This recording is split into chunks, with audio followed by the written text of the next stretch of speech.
ধরুন আপনি বিপদে পড়ে কারো কাছে টাকা চাইলেন, আর সে সাথে সাথেই আপনাকে টাকার ব্যবস্থা করে দিল। তার মানে কিন্তু এই নয় সে আপনার জন্য অলস টাকা নিয়ে বসেছিল। কেউ আপনার খাবারের বিলটা আগেই দিয়ে দিয়েছে, তার মানে এই নয় তার কাছে টাকার পাহাড় রয়েছে। পাবলিক বাসে পরিচিত কেউ একজন আপনার ভাড়াটা দিয়ে দিল, তার মানে এই নয় তার মানিব্যাগ ভর্তি টাকা রয়েছে।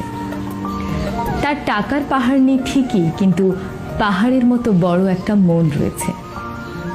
কেউ বিনয়ের সঙ্গে আপনাকে সরি বলল, তার মানে এই নয় সব দোষ তার ছিল।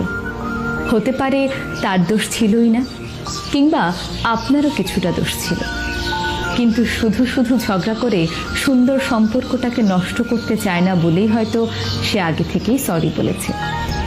এখানে সরি বলাটা তার দুর্বলতা নয়, বরং তার বিনয়।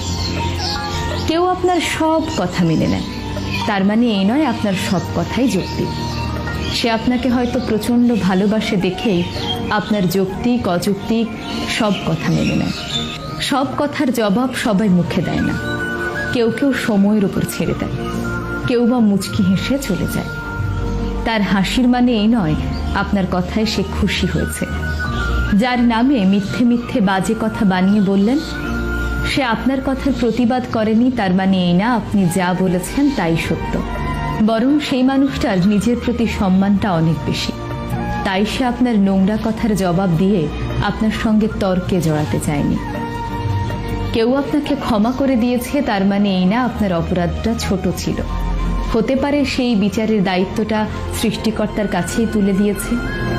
মাঝে মাঝে প্রতিশোধ না নেওয়াটাই অনেক বড় প্রতিশোধ হয়ে ওঠে।